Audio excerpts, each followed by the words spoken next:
Wouh! Yeah! Wouh! Yeah, yeah! C'est bon, ça. T'as bientôt 30 ans à ton âge.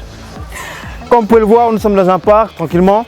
Il fait beau, donc on est un peu de sortie, la FGTV est de sortie. Donc le thème d'aujourd'hui, c'est Jeune maman. jeune maman de moins de... Moins de 16 ans. C'est ça. Donc tout au long de l'émission, nous allons débattre, savoir un peu, tourner autour du... Pas du pot, mais tourner autour du thème pour savoir un peu plus qu'est-ce qu'on...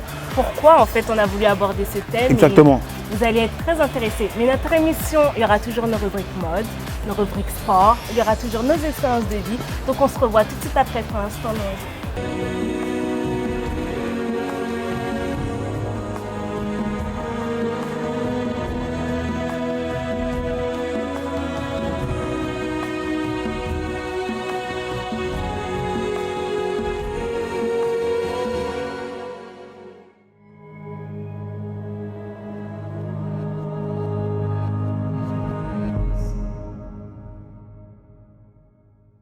En France, on peut constater que plus de 4500 jeunes filles mènent une grossesse à terme.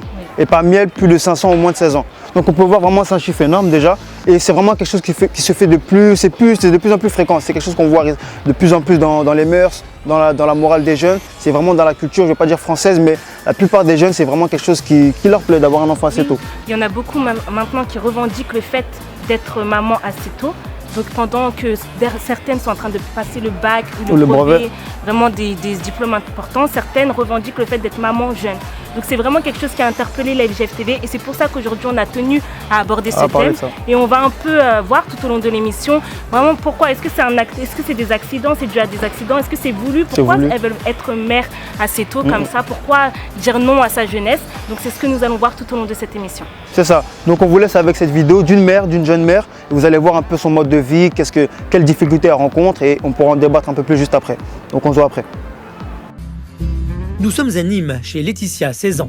Il est 5h30 et comme tous les matins, c'est l'heure pour Laetitia de se lever pour s'occuper de sa fille, Jaëlie, 3 mois. C'est dur. Laetitia vit seule avec sa fille dans ce petit appartement de 30 mètres carrés. Enceinte à 15 ans et après avoir décidé de garder l'enfant, elle a dû se débrouiller et gérer sans le soutien de sa famille son quotidien de jeune maman. Aujourd'hui, je vis seule avec ma fille. Ma mère, quand elle a appris que j'étais enceinte, au début, elle voulait me mettre en foyer, puis après, elle m'a laissée toute seule, en fait, pour que j'assume moi-même mes responsabilités. Et si Laetitia se lève aussitôt, c'est qu'elle a repris les cours qu'elle avait dû arrêter à cause de sa grossesse. Aujourd'hui étudiante en seconde au lycée, son emploi du temps est millimétré et le matin, pas de temps à perdre. À 16 ans à peine, Laetitia assume pleinement ses responsabilités de mère et considère sa fille comme un heureux accident qui lui permet aujourd'hui de s'épanouir. J'étais pas très bien dans ma vie en fait, pas très bien dans ma peau, pas très... Voilà. Donc je me suis dit que ce bébé pourrait m'aider à avancer. Donc j'ai voulu la garder et j'ai dit à tout le monde que voilà, j'avais pris ma décision et que j'allais garder ce bébé. Garder son bébé et l'assumer en tant que mère célibataire, une décision que Laetitia a prise seule. Le papa, son petit ami de l'époque, étant parti pendant sa grossesse. Et le papa, il l'a pas encore vu. Et il ne l'a pas reconnu non plus. Voilà, donc... Un père absent et un entourage pas forcément d'accord avec la décision de Laetitia envers et contre tout de garder l'enfant. Le démarrage de sa vie de jeune maman n'a pas été simple. Je leur ai dit que j'étais enceinte, que j'allais garder mon enfant. Donc ça les a un peu surpris. Nous, on n'est pas pour. On l'accepte, enfin on n'est pas d'accord, mais c'est ta vie, donc c'est à toi de... Ta vie est entre tes mains. Laetitia a la chance d'avoir une nounou, une aide précieuse, indispensable pour qu'elle puisse continuer ses études. Et si elle peut la payer aujourd'hui, c'est grâce aux allocations qu'elle perçoit tous les mois en tant que jeune mère célibataire. Et comme toutes les mamans, c'est difficile pour Laetitia de se séparer de Jaëlie et de la laisser à la nounou. Ça fait un petit déchirement parce que j'ai pas envie de la laisser. Mais bon, je sais que j'ai pas le choix, qu'elle est entre de bonnes mains. Et moi, j'ai déposé ma vie de maman et je prends ma petite vie d'ado.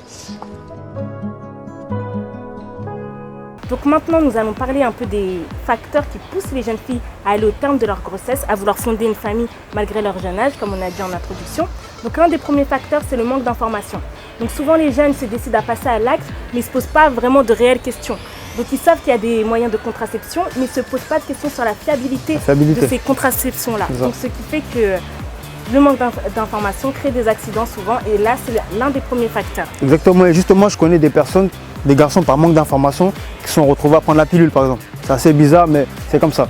Et il y a aussi la pression, c'est la pression de l'entourage, c'est-à-dire que, et souvent c'est le conjoint, voilà, il pousse sa concubine à aller au terme de sa grossesse. Non, tu dois avoir cet enfant-là, tu peux pas, enfin pour X raisons, la pression que ce soit des amis, la famille ou du conjoint, voilà, ça pousse la jeune fille à aller au terme de sa grossesse.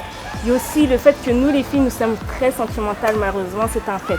Et on a cette tendance à vouloir idéaliser notre futur. Donc on s'imagine généralement avec notre compagnon, notre enfant, vivant une romance idéale. Et parfois, on n'affronte pas les réelles circonstances. On ne se dit pas, oui, si j'ai un enfant à mon jeune âge, ça va être compliqué, etc. Donc, on préfère idéaliser notre futur. Et c'est ça qui pousse les jeunes filles à vouloir aller au terme de leur grossesse. C'est ça. Et il y a aussi la peur. La peur, la mauvaise conscience, c'est-à-dire que la personne se dit qu'elle va tuer un innocent, que voilà, c'est un nouveau-né, je ne peux pas faire ceci, je ne peux pas faire cela. Donc, forcément, elle accepte la grossesse et voilà. La peur et la mauvaise conscience. Oui, voilà. Donc, bon, comme d'habitude à l'FGF TV, on aime bien un peu prendre les avis de tout le monde. Donc comme c'est un thème qui concerne beaucoup de jeunes, que ce soit garçons ou filles, on a voulu prendre un peu l'avis des jeunes passants. Et on se revoit tout de suite après ce reportage.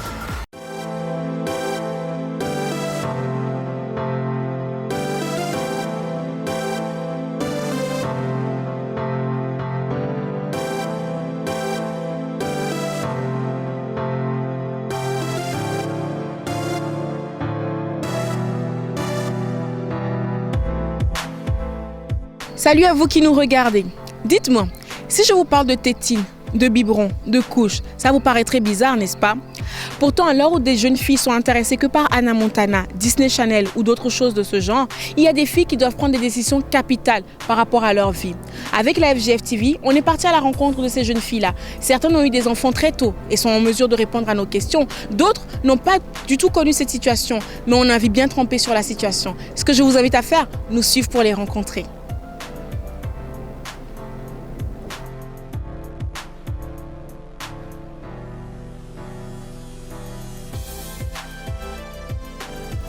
Actuellement, je suis en compagnie de Manouchka qui va partager avec nous son expérience parce qu'elle est tombée enceinte à 17 ans. Manouchka, alors raconte-moi un peu, quand tu as vu sur le test de grossesse que tu étais enceinte, quand tu as appris que tu étais enceinte, comment tu as réagi? En fait, moi déjà, mon enfant, je l'ai voulu. Donc en fait, moi quand j'ai appris que j'étais enceinte, j'étais contente. Quand je me suis dit, bon, je suis enceinte, je l'ai voulu. Dans ma vie, j'ai toujours voulu un enfant. Jusqu'à quand j'étais petite, je savais déjà comment j'allais appeler mon enfant et tout. Donc pour moi, je voulais un enfant. Donc voilà, donc, quand j'ai appris que j'étais enceinte, pour moi, j'étais contente. Et voilà, j'étais contente. Donc après, je l'ai annoncé au père. Donc, voilà, on était contents parce que voilà, on l'a voulu nous deux. Alors après, en fait, les choses se sont compliquées après. Parce que moi, je voulais un enfant. Donc je me suis dit, voilà, je veux un enfant, c'est tout beau, c'est tout rose. Voilà, c'est super. Mais en fait, je ne pensais pas à tout ce qui était financier. Je ne pensais pas avoir un appartement. Je ne pensais pas à avoir une voiture. Je ne pensais pas à mes études. Je ne pensais pas à toutes ces choses-là. Moi, je voyais plus le côté enfant, s'en occuper, avoir un enfant. Donc après, j'ai eu de la chance parce que ma famille, elle a été là pour moi. Certes, au début, ça a fait un peu, ils n'étaient pas très contents, mais bon voilà, après au final, ils ont accepté. Après, du côté du papa, c'était un peu plus compliqué, ils n'ont pas tous accepté. Et bon voilà, moi, ma famille, elle était là, donc elle m'a soutenue tout au long de la grossesse et tout. Donc voilà. Comment tu as pu faire face par rapport à... Je crois savoir aujourd'hui, quelle est ta situation? Je pense que... Dis-moi déjà, quel travail tu fais, quelle est ta situation aujourd'hui? Aujourd'hui, je suis aide-soignante depuis janvier. Et, donc voilà. En fait, quand je suis tombée enceinte, je venais de redoubler ma première ST2S. Donc du coup, je venais de redoubler ma première ST2S. Et du coup, déjà en cours, j'y allais plus trop. Et donc voilà, je venais de redoubler. Mais après, lorsque je suis tombée enceinte, je me suis dit, voilà, je dois faire quand même quelque chose. Donc en fait, pendant que j'étais enceinte, c'est là que j'ai passé les concours, etc. Donc j'ai passé les concours, je les ai réussis. J'ai tout donné pour les avoir. Franchement, je me suis donné, je me suis dit, bon voilà, je suis tombée enceinte, mais bon voilà, faut que je fasse quelque chose quand même. Donc voilà, j'ai passé mes concours, je les ai obtenus. Et du coup, voilà, j'ai obtenu mes concours. Et donc, en fait, j'ai accouché en août. J'ai accouché en août et la rentrée, elle était pour septembre. Donc du coup, en septembre, la formatrice m'a appelée, elle me disait oui, comme j'ai eu le concours, il faut la rentrée, elle a commencé. Donc après, déjà à ce moment-là, j'ai un peu paniqué. Je me suis dit, voilà, est-ce que je vais y arriver? Est-ce que je vais y arriver pour cette année? Et je me suis dit, voilà, je vais me lancer. Donc voilà, j'ai commencé ma formation, j'y suis allée. Ça a été difficile parce qu'il y a eu des moments où elle est tombée malade, donc je ne pouvais pas aller à la formation. Donc il y avait des jours que je manquais, donc du coup, je devais rattraper des autres jours au niveau des stages. Des fois, il y avait des stages qui n'allaient pas. Et voilà. Mais en fait, je ne pensais pas à tout ce qui était financier, je ne pensais pas avoir un appartement, je ne pensais pas à avoir une voiture, je ne pensais pas à mes études, je ne pensais pas à toutes ces choses-là. Moi, je voyais plus le côté enfant, s'en occuper, voilà, avoir un enfant.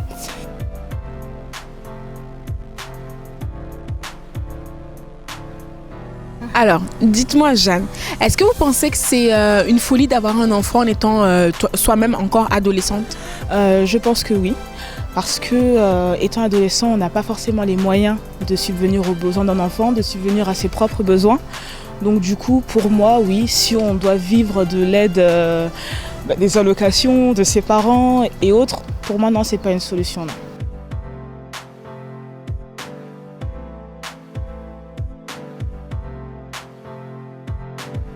Alors dites-moi, est-ce que pour vous, les jeunes actuellement sont assez bien sensibilisés à l'école ou dans la société en général sur toutes les questions concernant la sexualité et les conséquences que ça engendre? À mon avis, oui et non. Oui et non, parce qu'on est sensibilisé sur ce qu'est la sexualité, comment la pratiquer, comment se protéger, les risques encourus par la sexualité, je veux dire tout ce qui est maladie sexuellement transmissible, pardon, ou toute autre dérivée de maladie qu'il peut y avoir. Mais je pense qu'on n'est pas assez sensibilisé sur les conséquences que pourraient avoir des grossesses trop tôt ou des avortements après des rapports sexuels non protégés ou des dénis, etc., etc. Donc je pense que oui, on est sensibilisé sur ce que c'est, on nous apprend ce que c'est, on nous dit ce que c'est, et de plus en plus dès le bas âge, mais on ne nous dit pas forcément que ce que ça entraîne pourrait être un frein ou être un handicap pour nous, notamment pour les jeunes filles, dans leur future carrière, leur future évolution. Nous l'avons entendu tout à l'heure dans l'expérience de Manouchka. Même en ayant eu un enfant très tôt, ça ne l'a pas empêché d'avancer dans la vie. Dans les interviews, nous avons eu des personnes qui étaient pour ou contre la grossesse des mineurs. Maintenant, une chose est sûre, c'est que c'est une décision importante et que chaque personne qui prend cette décision d'avoir des enfants assez jeunes doit être conscient qu'il faut faire face ensuite aux responsabilités. À la prochaine.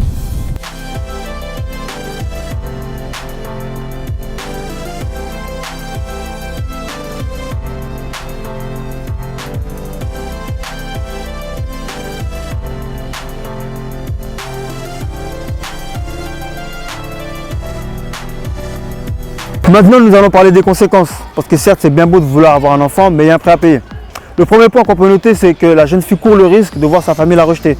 Tout simplement parce que dans certaines religions ou traditions, avoir un enfant avant le mariage, c'est tout simplement interdit. Donc la plupart du temps, voilà, elle est rejetée par sa mère, ses parents, par ses frères et sœurs. Et voilà, c'est l'une des premières conséquences qu'on peut noter. Oui, bien sûr. Et une des deuxièmes conséquences, c'est le fait qu'elle sera confrontée à de grandes difficultés. Comme on l'a dit, elle se fait rejeter par sa famille, donc forcément, elle sera mise à la rue. Donc il faut qu'elle commence à faire des recherches pour intégrer un logement pour les jeunes mamans. Et en plus, elle sera dépendante des aides qu'offre l'État pour les mamans mineures. C'est ça. Le troisième point qu'on peut noter, c'est qu'elle court encore le risque d'élever son enfant seul. Tout simplement parce qu'à cet âge-là, le garçon préfère faire d'autres choses, préfère s'amuser, préfère se régaler sur d'autres activités, faire d'autres choses qu'élever un enfant. Exactement. Donc voilà, c'est le troisième point qu'on peut noter. Donc on parlait du garçon qui veut un peu profiter de sa jeunesse, mais une des choses qu'elle doit sacrifier, la jeune fille, en allant au terme de sa grossesse, c'est sa jeunesse, tout simplement. Donc elle doit renoncer à ses sorties entre amis, elle doit adapter en fait pour l'enfant un environnement plus apte, vraiment pour lui. Donc c'est vraiment les conséquences qu'on peut noter pour les personnes qui veulent aller au terme de leur grossesse. C'est ça. Donc justement, en parlant de renoncement, nous par contre, nous ne renonçons pas à la rubrique mode. Donc on va se voir juste après la rubrique mode et on se dit à tout à l'heure.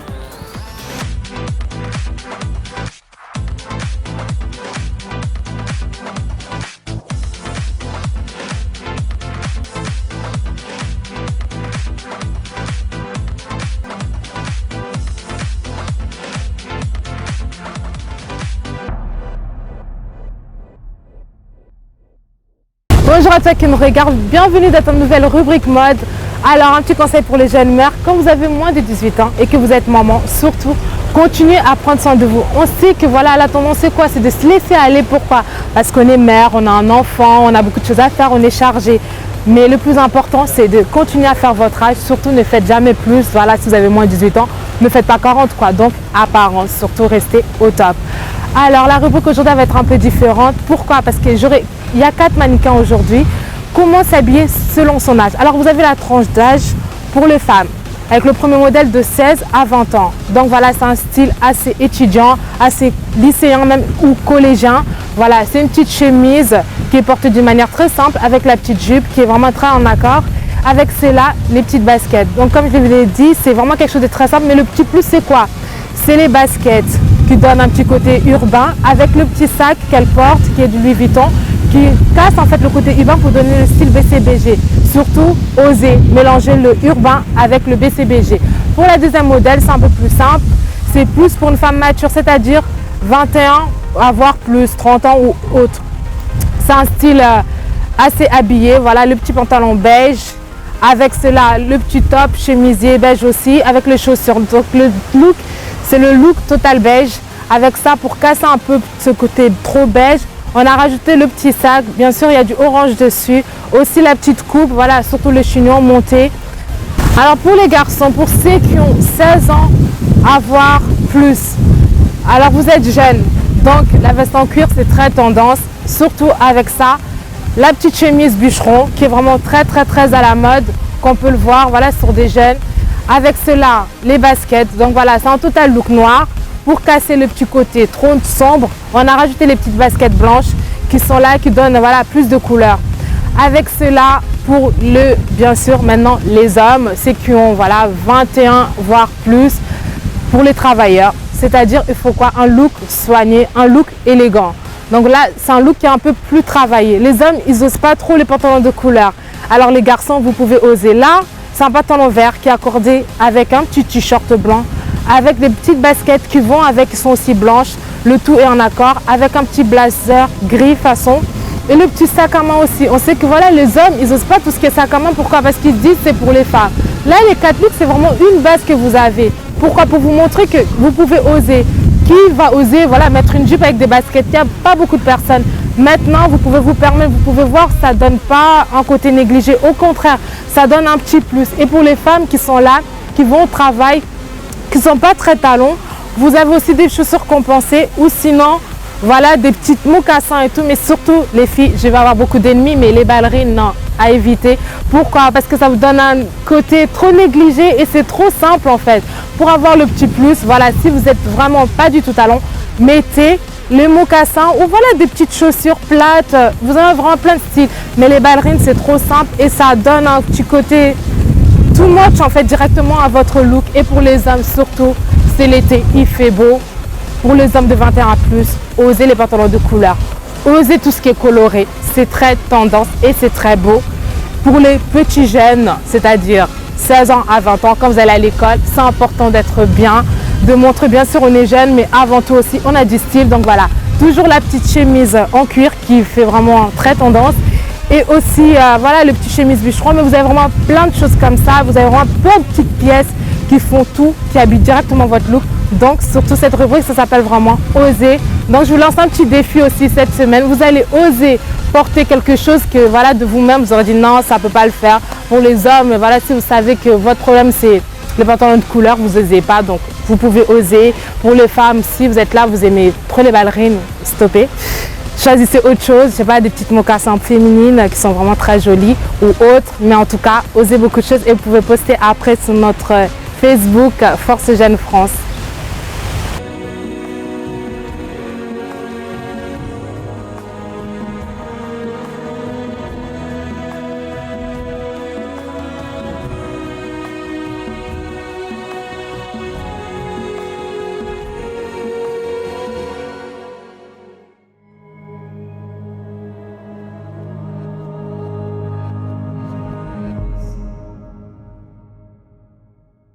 Vous avez pu avoir quelques conseils pour savoir dans quel genre de style vous pouvez vous habiller selon votre âge. Donc merci Brunette pour ces conseils.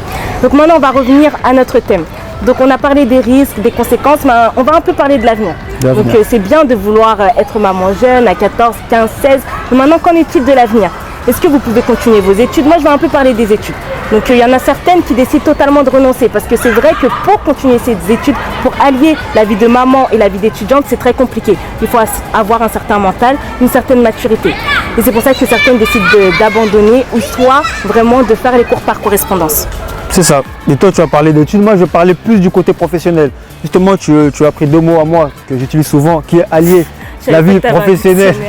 Attends, allier la vie professionnelle et familiale. C'est vrai que, comme tu l'as dit, c'est très très compliqué. Donc, ça va vraiment demander de l'organisation, de la maturité et surtout du sacrifice. Parce que c'est vrai que c'est pas facile. Il va falloir renoncer à certaines choses, sacrifier certaines choses. Donc voilà, ça va vraiment demander du courage.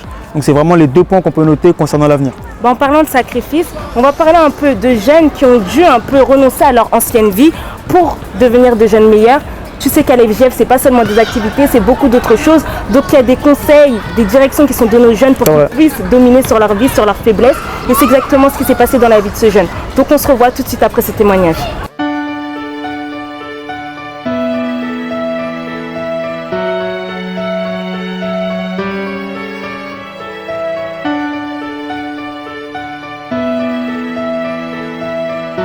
Avant de venir à la FJF, en fait, j'étais une personne complètement complexée.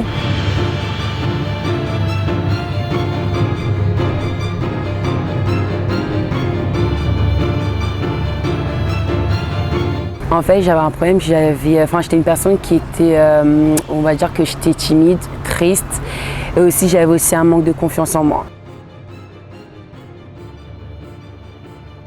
En fait, j'étais tellement triste et j'avais trop des mauvaises pensées, des pensées négatives et tout.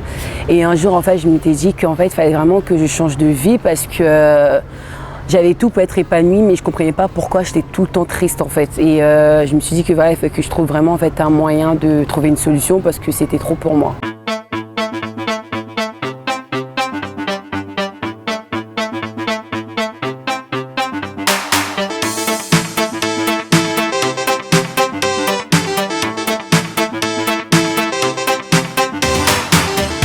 Et en fait, je suis venue à la FJF, j'étais invitée par mes parents et après, il y a eu un responsable en fait, qui m'a en fait, vraiment pris en soin, qui me conseillait, me suivait et tout.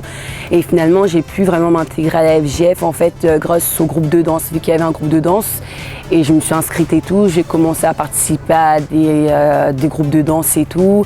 Et en fait, ça m'a permis aussi d'enlever un peu ma timidité, vu que j'étais très très timide.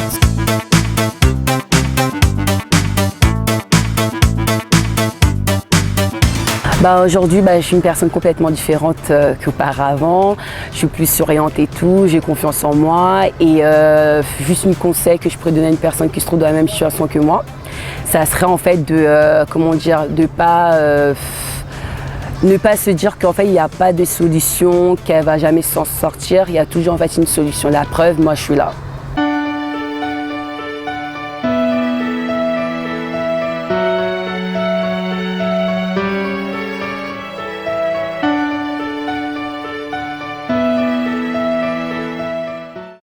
Comme vous avez pu le voir, donc à l'FJF, c'est beaucoup de conseils, beaucoup de directions qui permettent une transformation de vie. C'est vrai.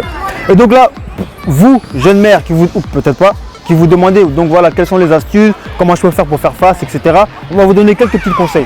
Le premier point déjà, c'est assumer sa grossesse. Voilà, faire face à sa famille. Exactement, pourquoi ça montre déjà un signe de maturité et c'est toujours plus crédible auprès de sa famille de voilà, ma fille sait ce qu'elle veut, donc il n'y a pas de problème, on va soutenir, etc. Ouais. Deuxième point, avoir un bon entourage et un bon suivi médical.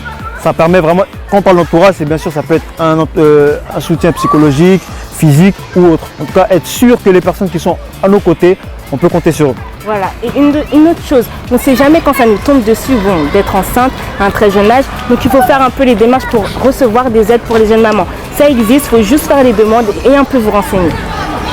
Avoir un bon partenaire, être sûr que non, la personne avec qui je suis, avec qui je compte faire un enfant, c'est une personne sûre, responsable, qui sait ce qu'il veut, un homme quoi. Voilà, qui va assumer. Et la dernière chose, on n'arrête pas de dire ça à l'FJF TV, en parler. C'est très important de pouvoir partager ces expériences pour pouvoir avoir peut-être l'expérience d'autres personnes qui vont vous aider, qui vont pouvoir vous aider à avoir les idées claires. Donc en parler, c'est une bonne solution. C'est ça. Et Joël, excuse-moi, est-ce que tu sais dire non toi? Non, d'accord. Je sais pas, à toi de me dire. justement, on a notre événement Savoir dire non le 27 septembre. Toujours. Pullman. Donc, comme il a dit, est-ce que je sais dire non à quoi? Peut-être tu te poses la même question. Savoir dire non. Pourquoi savoir dire non? À qui? À quoi? C'est exactement ce qu'on va te dire lors de cet événement. Et c'est pour ça que je t'invite. Donc, on te laisse avec ce spot qui va en dire un peu plus. Mais attention, nous on se voit juste après la rubrique sport avec Cédric. A tout de suite.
Tu sais, nous avions tous un passé corrompu. Pour certains, c'était la haine. Pour d'autres, c'était les bobards. L'exclusion, l'apparence, la colère, la peur, le silence, les bastons et plein d'autres choses. Mais au fil du temps, on a compris. Aujourd'hui, nos erreurs sont devenues notre passé. Nous avons réussi à changer. Pourquoi pas toi?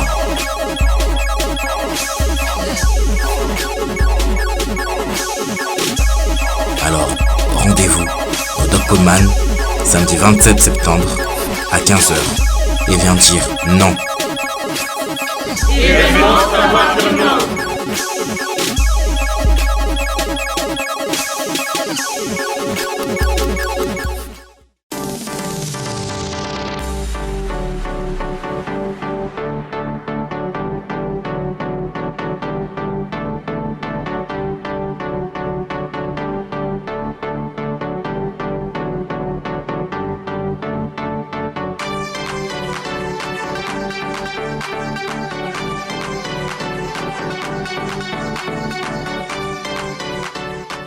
Aujourd'hui, comme vous le voyez, il y a un peu de soleil et c'est tout simplement parce qu'on a décidé de faire un petit clin d'œil à la femme ici dans la rubrique sport. Sachant que la FGF TV a décidé de parler un peu des mamans à l'âge de 18 ans. Bon, c'est vrai que ce n'est pas forcément l'âge auquel on aurait pensé que la femme puisse avoir un enfant, sachant qu'à cet âge-là, son corps n'a pas encore fini de se développer et elle peut encore avoir des projets d'avenir. Mais bon, il faut quand même souligner que la femme est quand même assez forte, même si elle est fragile à la fois. Et en même temps, voilà, moi je me pose souvent la question, est-ce que ce ne serait pas possible de rajouter le fait qu'une femme doive porter 9 mois un bébé aux Jeux Olympiques? Ça pourrait devenir une nouvelle discipline. Mais voilà, pour celles qui le sont déjà, à l'âge de 18 ans, qui sont déjà enceintes, ne vous posez pas de questions, ne vous dites pas que c'est trop tard ou bien quoi. Il y a encore une solution pour vous parce que le sport a pensé à vous. Certains sports ont été mis à votre disposition. Je pense que vous les pratiquez déjà, même sans le savoir. Vous vous dites que c'est quelque chose de banal. Mais la marche, c'est quelque chose de très important. Surtout pour dégourdir un peu les jambes, penser un peu à autre chose. Ça nous permet de pouvoir prendre un peu d'air et de tout le temps continuer à pratiquer un sport, peut-être minime, mais un sport tout de même. Un autre sport qui est très bien pour les femmes, surtout les femmes enceintes, la nage.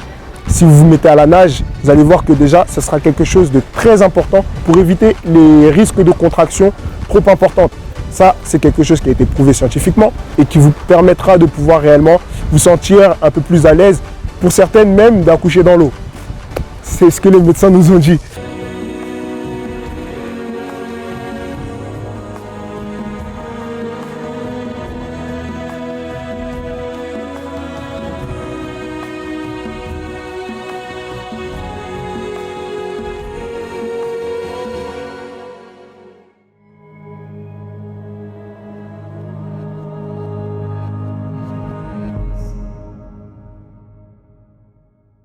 Nous arrivons maintenant au terme de notre émission. Donc comme tu as pu le voir, tout au long de l'émission, on a parlé des risques, des conséquences, des solutions.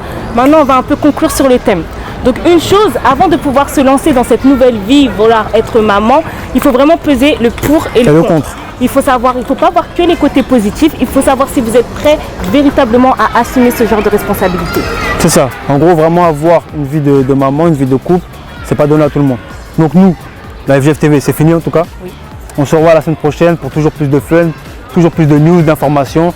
Et on se dit à la prochaine.